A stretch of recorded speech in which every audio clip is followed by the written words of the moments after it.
Hi, I'm Melissa with CommunicateWithAngels.com.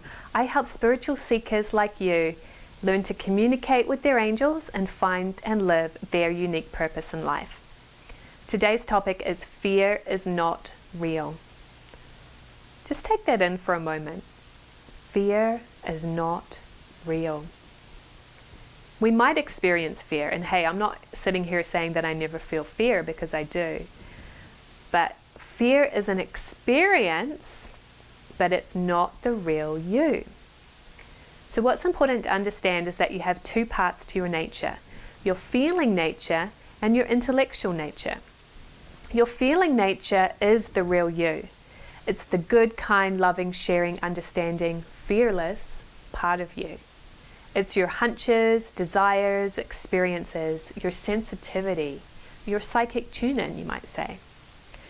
Now, your intellectual nature is the logical, analyzing and dissecting, proving part of you. It's the thinking mind. It's the organizing part of you.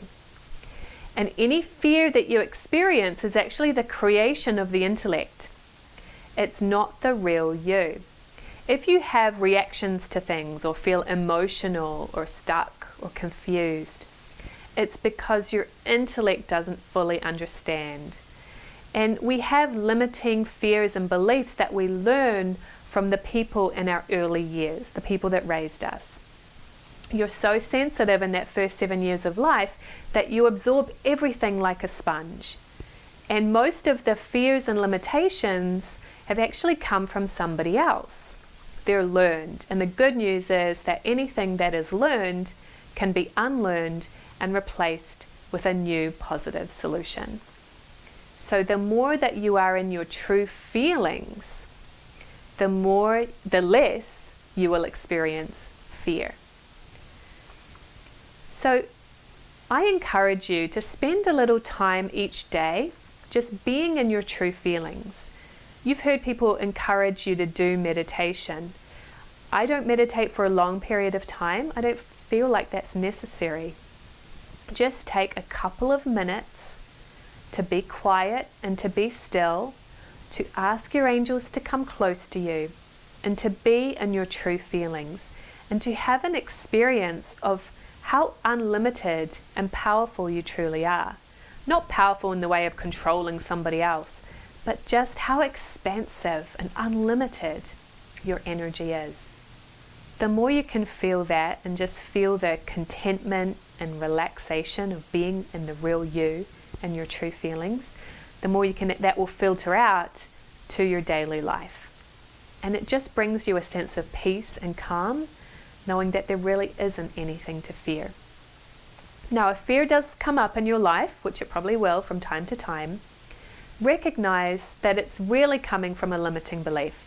Because the intellectual thinking mind is very logical, and it has a hard time believing that anything could really be true that it hasn't experienced before.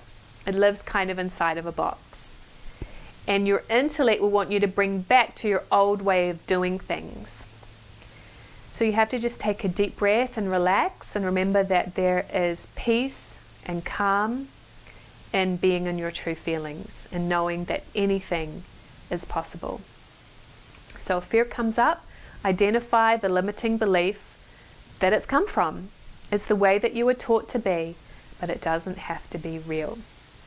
Try this on for size. I remember when I first heard this concept that fear is not real, it was a huge awakening.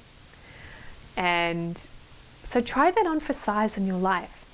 What would your life be like if fear was not real? And what would you do if you knew that fear was not real?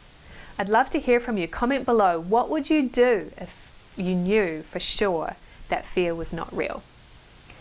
And if you'd like more of these tips each week and videos that I share with you, please subscribe to my YouTube channel and visit my website, CommunicateWithAngels.com, for more free resources. I will look forward to sharing with you next week. Enjoy.